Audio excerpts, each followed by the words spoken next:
En dépit des efforts internes inlassables, de la présence militaire massive de l'ONU au Congo et de son soutien diplomatique pendant 23 ans, le mal sécuritaire continue à ronger mon pays. Afin d'éradiquer définitivement l'insécurité, restaurer une paix durable et assurer la stabilité à l'est de la République démocratique du Congo, plusieurs accords ont été signés avec les groupes armés et même avec les pays voisins, sous la garantie de la communauté internationale. Des mécanismes nationaux et internationaux ont été créés. Toutes ces perspectives de règlement définitif du conflit n'ont duré que l'espace de quelques mois. Vite, l'architecture s'est fissurée et l'édifice s'est écroulé. Et on recommence toujours avec les mêmes tragédies. Depuis mon élection à la tête de la République démocratique du Congo, je n'ai eu de cesse de me battre chaque jour pour la paix et la sécurité dans les provinces congolaises de l'Ituri, du Nord Kivu et du Sud Kivu. M'inscrivant dans une philosophie de réconciliation avec nos voisins, je n'ai ménagé aucun effort pour rassurer les chefs d'État des pays limitrophes et restaurer la confiance entre nous, notamment par la concertation permanente sur des questions d'intérêt commun, la conclusion d'accords de coopération sécuritaire et de partenariat économique et la réalisation de projets de développement pour nos populations respectives et nations.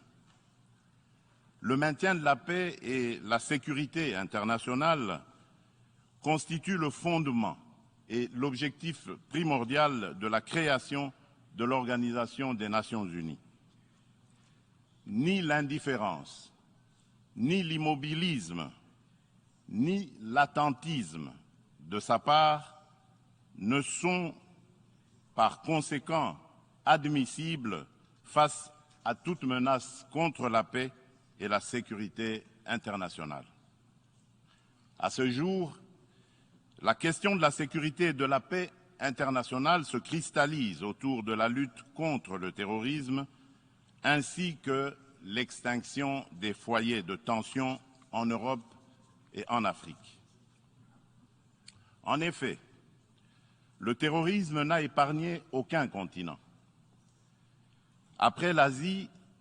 l'Europe occidentale, l'Amérique du Nord, il se métastase en Afrique. Au demeurant,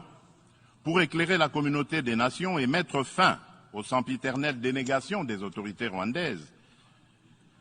le gouvernement congolais réitère sa demande au président du Conseil de sécurité de distribuer officiellement aux membres du Conseil le dernier rapport des experts de l'ONU sur la situation sécuritaire à l'est de la République démocratique du Congo et de le faire examiner avec diligence par lui afin d'en tirer toutes les conséquences qui s'imposent sur le plan du droit,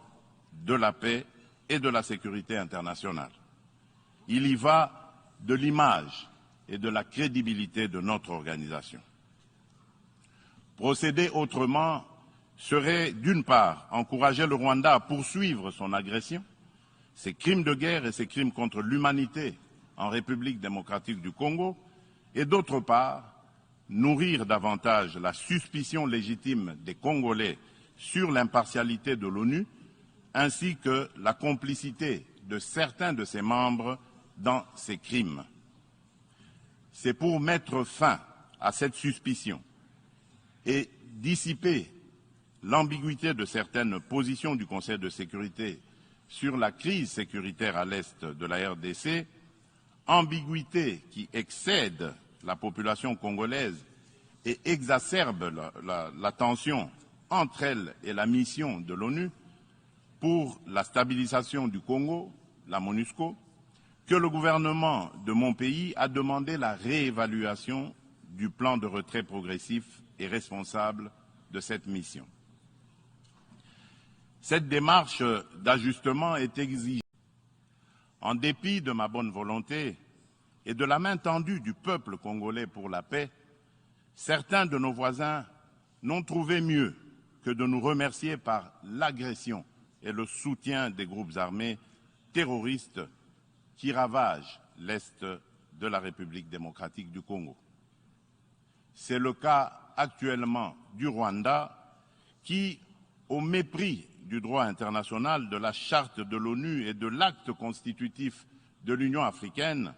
a une fois de plus non seulement agressé en mars dernier la République démocratique du Congo par des incursions directes de ses forces armées, les RDF, mais aussi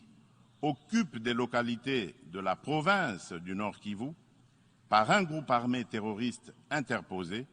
le mouvement du 23 mars, dit M23, auquel il apporte un soutien massif, tant en matériel de guerre qu'en hommes de troupes. Et comme pour défier la communauté internationale, le M23, avec le soutien de l'armée rwandaise, a même abattu un hélicoptère de la MONUSCO et tué 8 casques bleus, commettant ainsi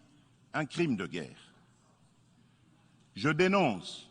en ce lieu emblématique de la vie internationale, avec la dernière énergie, cette énième agression dont mon pays est victime de la part de son voisin le Rwanda, sous couvert d'un groupe terroriste dénommé le M23. Monsieur le Président, l'implication du Rwanda et sa responsabilité dans la tragédie que vivent mon pays et mes compatriotes des zones occupées par l'armée rwandaise et ses alliés du M23 ne sont plus discutables